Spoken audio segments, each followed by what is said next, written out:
Welcome!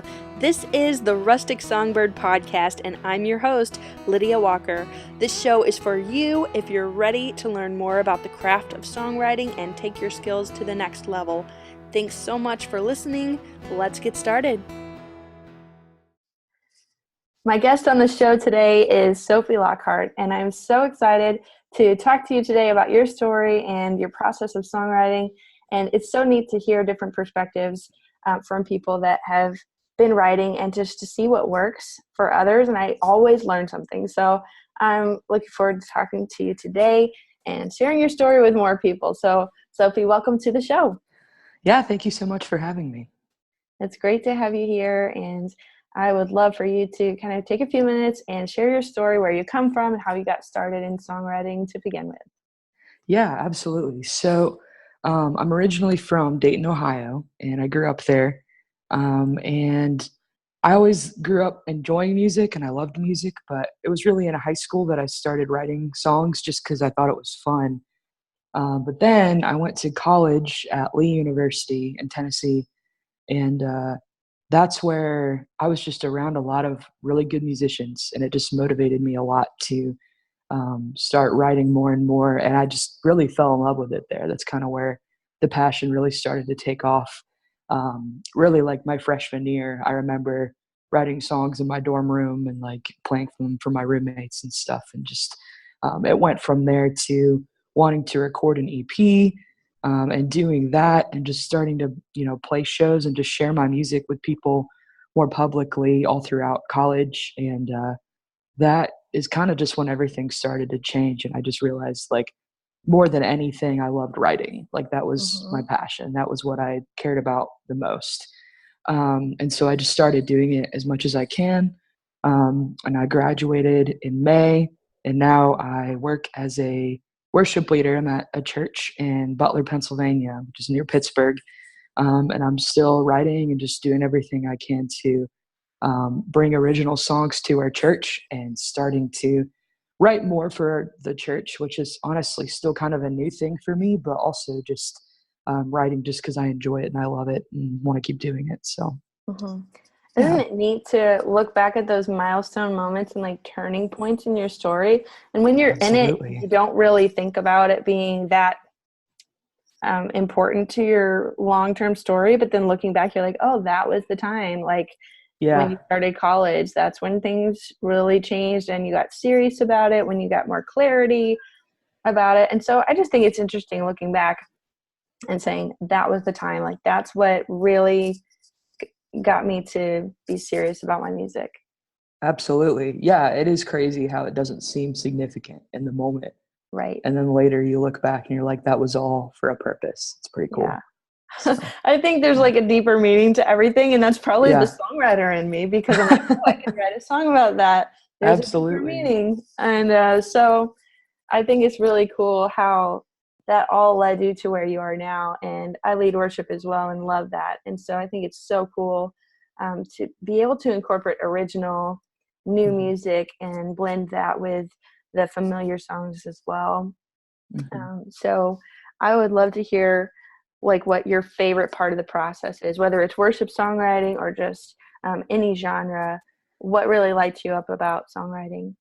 Yeah, so there are a few parts that I feel like I always really enjoy doing, but I think one of the main things I love is when you're starting to put it all together and you hear it come to life. Like when you maybe the song is mostly done and you're starting to do more with production, and seeing it just come to life that way is the coolest thing. Like it goes from just like a guitar and a vocal or a piano and a vocal to like an actual song that just like ebbs and flows and has the full impact that you wanted it to have. And that's something that always gives me so much energy, is just hearing that go from such a simple demo to like this song that is being represented accurately. And it just sounds beautiful, or it sounds fun, or whatever it's supposed to sound like. But another thing I love, though, I'm a huge melody person. That's just something that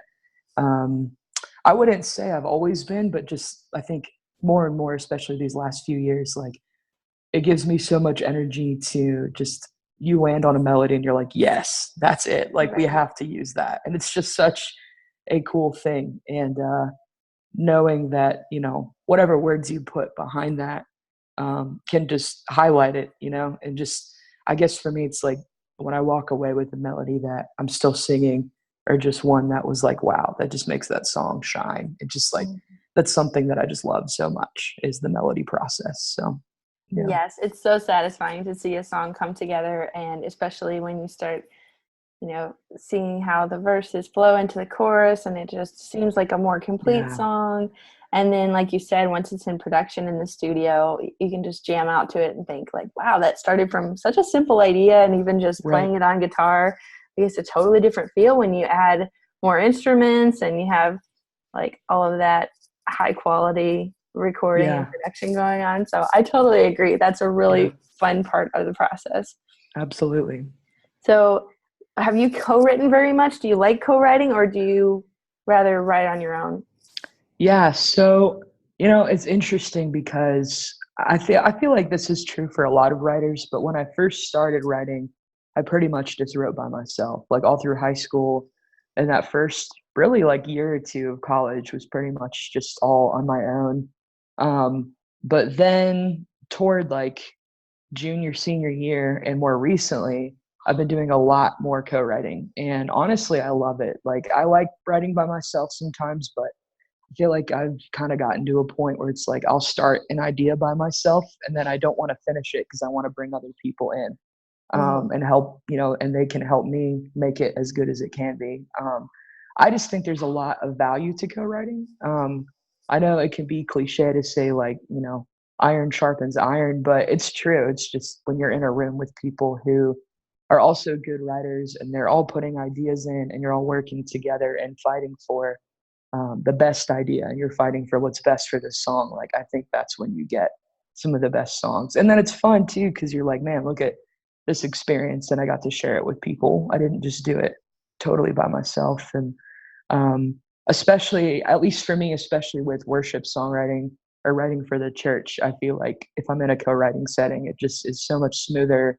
And just I feel I enjoy that a lot, just writing with others in that context. And um, yeah, so I guess I love both to a point, but just especially more recently, it's like I love collaborating, just bringing people in. So Yes, that yeah. is so similar to my story as well, because I wrote on my own for years and Hmm. wrote what I wanted to write and was experimenting. Right. That's great. And I think a lot of people start that way. But when I really grew as a songwriter was when I started co-writing with my producer for a project, and just Yeah. like learned his process of like how he asks questions about the storyline of the song and how everything comes back around to the title. And I just learned so much about the craft from Yeah. him. And then I started writing and co-writing with some of the girls from Brave Worship, and that Hmm. was really neat because we were in similar stages of life and had similar faith, and so it just worked and gelled. And I think the songs became better because Hmm. of having multiple perspectives, and you have that immediate feedback of, is this a good line? And you're not editing yourself, you're having someone else help you. And so I definitely think Yeah. co-writing can help you, like you said, sharpen each other and just Hmm. create something that's different, but in a better way than if you Hmm. were just writing on your own. And some songs will come to you like all at once and it's done, and there's no need to really make changes. But Right. I find myself doing that too. I'll get ideas and just put them on my phone and then bring Yeah. those into a co-write. So I think Absolutely. that's really helpful. Yeah, definitely. For sure. So with your songwriting, um, what would you say is like what you've struggled with the most? Is it hard to come up with lyrics? But since you said you're more of a melody person, or do Hmm. you start with the melody? Like, what's kind of the struggle for you? Because you talked about some of your strong points, but I know that we Yeah. all kind of have things that we're good at and things that don't come Hmm. as naturally. Oh yeah, absolutely. So it's weird because I feel like I was more of a lyrics person, and then over these past few years, I feel like it kind of shifted. Hmm. And I do find it harder now than it used to be, for whatever reason, to come up with lyrics. And I think part of it is maybe just because I've learned to be picky. And I've learned like I don't want to settle. I want to put in something that's meaningful, but I get really hung up on that. And I try to like Mm-hmm. edit and rewrite as I go. And there's some value to that to a point. It's like fighting for what you think is the best for the song, but it can also really trip me up if I'm, almost caught up in wanting it to be perfect the first time.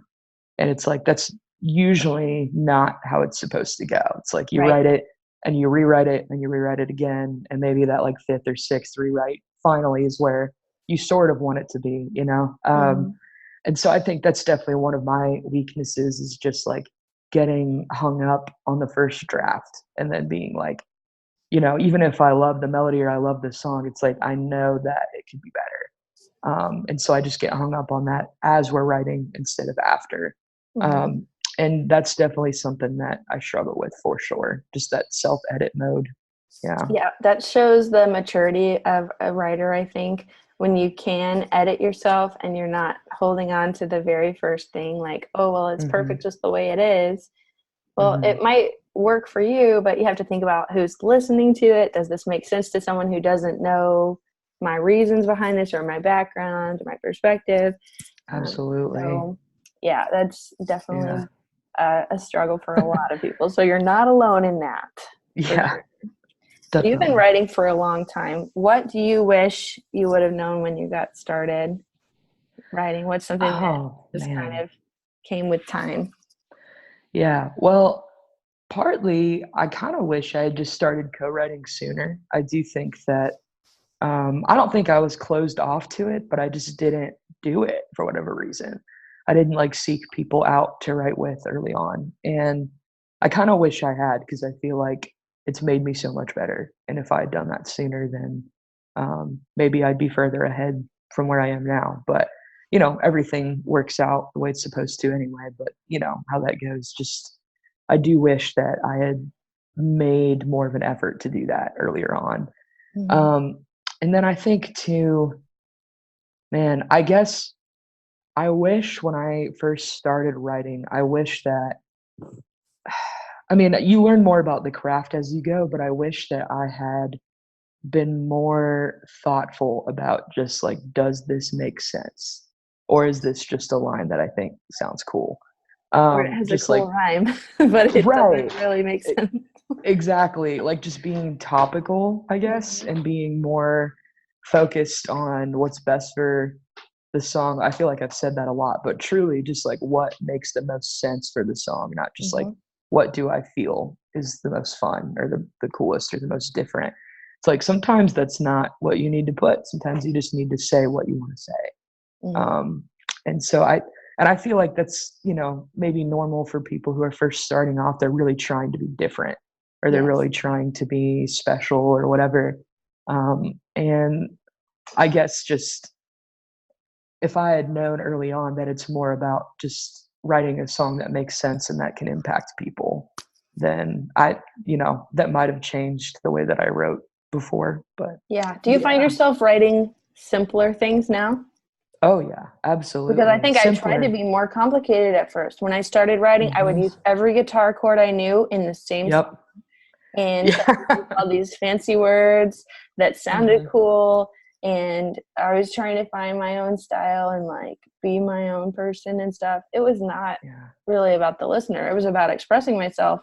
But I Right. just put everything in every song, and it doesn't need Hmm. that, like you said. Yeah. Just really focusing on that one topic, that one idea, and then Hmm. fleshing that out. So I think that does come with time. But yeah, Yeah. I would encourage people to simplify because you don't want to be like other people, and you don't want it to be just like an easy sounding song. But some of the catchiest Right. songs are just the same thing over and over, or the Right. things that stick with us Yeah. the most are like one simple idea that's profound. So Hmm. I don't think we need to discredit the simplicity of it, but really learn to embrace it and be unique within that. Yeah. Absolutely. So you Yeah. play That was guitar, well said. right? I do. I play guitar and I sort of play keys. I dabble, Mm-hmm. but definitely Do more you of a write on guitar both player. or lean more towards guitar? Usually more on guitar, but I do write on piano sometimes. It just depends. Mm-hmm. So. Yeah, I Yeah. think, well, I like to co-write with people that play piano because Yeah. I feel Yeah. like the Yeah. melody lines change based on the chord structure of the piano I and what they're agree. playing than what I play on guitar. I'm kind of limited to, what I like to play on the guitar. So my patterns will be different. So I think that's another benefit of co-writing Mm-hmm. is if you co-write with somebody who plays a different instrument than you. Mm-hmm. So I think it's really interesting. I'm more of a lyric person. Mm-hmm. And so, since you said you were more of a melody person, I just thought that was interesting. Yeah. So many people write only lyrics and have a hard time making up a unique melody. So, Right. what would you say would help people that maybe only write lyrics? What's a good thing to think about when you're making up a unique new melody? Yeah. Well, I know something I've done kind of as an exercise, I guess, is like I'll take a song that has lyrics I like and change the melody and just try to mess with it. It's like if I were to just look at these lyrics on a page and change the melody to match what they're saying. Um, I feel like that can kind of be just a good exercise, maybe to get you out of your box a little bit because the lyrics are done. So you really have to focus on the melody part. And sometimes I do the opposite because I am more of a melody person where I'll take a melody that I like and I'll try to write new words to it. Mm-hmm. So, I mean, it could be any song that you know or love, but I think sometimes doing things like that can just help you kind of break out a little bit. But I guess too, one thing I always think about when I'm trying to write a melody is just, is this singable? Whether it's for a worship or not, I think you want things that people can sing or like think of it almost in a live concert setting, like, what's something in the song that you could ask the crowd to sing back to you, that kind of thing. Like, would they be able to catch on and sing with you?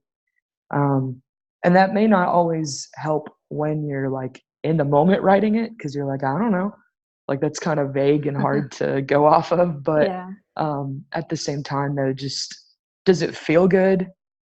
Is it singable? Do you feel like people would catch on quickly? And if I feel like if the answer is no to a lot of those, then it may just not be a super strong melody, or maybe it's too complicated. I think simple is better a lot of the time with that. Just um, I always go for feel. That's huge to me. And just, is Mm-hmm. it It's hard to singable? describe that, isn't it? You just feel it. Yeah, I've heard so yeah. many musicians say that, and it's It's true. I frustrating. understand it, but when you try to Yeah. explain it and you say, "I'll Hmm. just go with what you feel." What if I'm not Exactly. feeling anything? Do I know if I'm feeling the right thing? So I think we Exactly. definitely overcomplicate things, and sometimes you just have to go with it. Go with Yeah. your gut instinct and what you think sounds good, and you can always change it, right? So like you said, you don't Absolutely. have to stick with your first idea. You can Yeah. have several different melodies and then choose from that or tweak it, like Hmm. you said, based on some of those questions. Like if you're writing it for a congregation to sing, then you Right. want them to be able to pick up even if they're not necessarily singers. Right. I've been to churches that even as a singer, sometimes I don't even have to think about the lyrics. I can jump on and like sing a new song with them, and I don't Hmm. even have to think about it. And then I've been to other places where I'm trying, but I can't Yeah. follow the melody because it keeps moving and it left me behind. Yeah. And so as somebody in the audience, I think that's really helpful because they can focus more on the lyrics if the melody is simple and clear. Absolutely. Yeah. And I think too, just especially with congregational stuff, like there's nothing wrong with writing something that's like really rhythmic or kind of a unique phrasing. But just, I think it's just important to be careful with stuff like that because it's not always easy to catch on to. And Mm-hmm. you are writing for people who probably are not musicians, most of them. Yeah, And so it's like, could Johnny in my congregation, like, could he catch on to this and sing it? And if not, then maybe it's not a congregational song. Maybe it's meant for something else. But yeah, it is a hard line to balance because there are some too that I feel like were not necessarily meant to be congregational that have become congregational too. So mm-hmm. it's just it is a hard line to walk. So yeah, I feel That's for true. everybody. Yeah. Yeah. Yeah. As a worship leader, I will like listen to the recording of the artist who did it and try to sing it the way that they do. But my voice isn't going to be the same, especially if it's like a guy singing it. Then I have to do Right. a different key anyway, and my voice is going to have a different range, and I just have a different style than they would.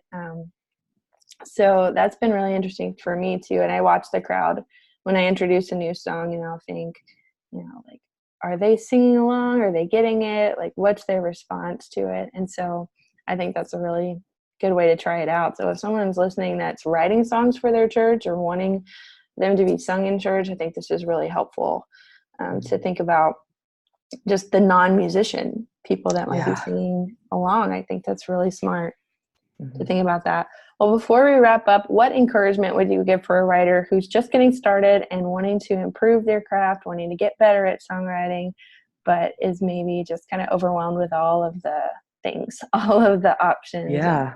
I think it's easy to Yeah. get discouraged. So I always Oh try to yeah. encourage. Yeah.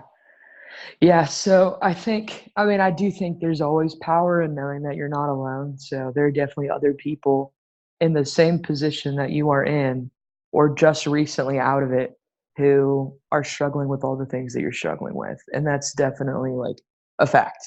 Like, even just as we were talking, we were saying, like, yeah, I struggle with that too, or I don't, like, there's always someone going through it as well. And that's, to me, that's always encouraging to hear. It's just like, I'm not the only one.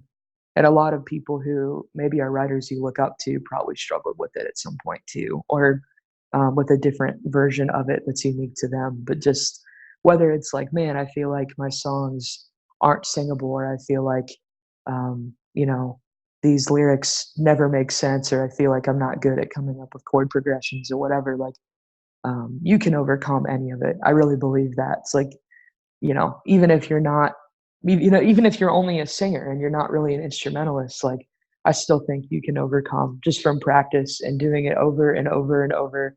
Um, and it's not easy. I won't like lie and say that it's like an easy thing to do or an easy path to take, but um, just be encouraged that, there's power in just continuing to try again. And one way that it's kind of a motto that I've adopted for my life is, there's a company called Full Circle Music that's run by Seth Mosley, and he's a Christian songwriter and producer and just awesome guy. And he always says, "Dare to suck." That's something he always says, and just the whole concept of it, of just like, maybe this idea sounds stupid, but just dare to suck, like, run with it. Like, it's better to be loose-handed and come openly and freely with your ideas, and with um, the ideas that you have, and with the experiences that you have, and being willing to actually put yourself out there. And it's not easy to do, but I really think if you can kind of learn to slowly but surely, like, take those steps to just be open, whether it's in a co-write or not, um, I think your songs can just improve so much by just daring to put yourself out there. So that's something too. I guess that's more advice than encouragement, but I think, it can really help your writing and your confidence. So Yeah, two sides of the same coin. I think it's such good advice because we are our own worst critic, and we give ourselves such a hard time to come yeah, up with great ideas. And sometimes it's a good idea, sometimes it's not. And that's fine, because one yeah, idea might lead to a better one, and you hmm, wouldn't have gotten there if you hadn't have tried something and just put it out there. absolutely, So yeah, like you said, just laugh it off and move on. Like, don't feel like everything is so serious. I think we do need to learn how yeah, to loosen up with our ideas and just realize that you have to work through the bad ones to get to the good ones. absolutely. That's huge. Yeah. And that's so true. Well, I want to let everybody know how they can connect with you on your website and through social media, because I would love for them to hear some of your music. So for those listening, you can check out Sophie's music at sophielockhartmusic.com, and that link will be in the show notes as well. But before we go, tell me any new projects that you're working on, or the latest music that you've got out for them to check out on your website. Yeah. So more recently, I've been doing a lot more writing and seeing other things released by people who aren't me, which is really cool. It's Oh, an that's awesome. exciting Yeah, thing. I love that. Yeah, so just recently, actually, I went to a retreat called Kingdom Songs, and it's through Michael Farron and Oh, yes, Chris I've heard Clayton, such and good things about that. yeah, Did yeah, you it's love over at it? Gateway Franklin. Yeah, Mhm. it was amazing. I had a great time, and I went last March, so March 2018, and it was really great experience. And something that came out of that was just recently there was a song that we wrote at that retreat. It's called Not Afraid, and it's on the band is called Church House. It's Gateway Franklin's worship team, basically, and they released it on their newest EP. It's called There's a Name. And it's, I mean, honestly, one of my favorite songs I've ever been a part of, and definitely meant for a congregational setting, but just one that's been meaning a lot to my church and to the people who are singing it. So that's kind of a cool one to check out, is Not Afraid.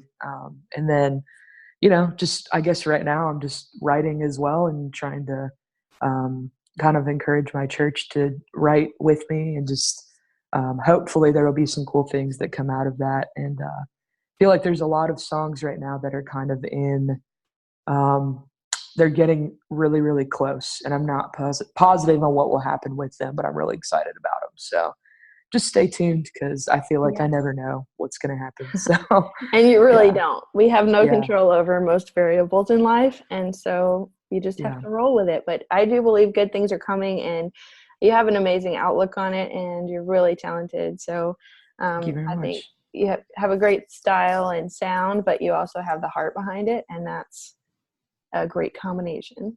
Yeah, thank you very much. Well, thanks for being willing to about you. share your story today and some tips for other songwriters.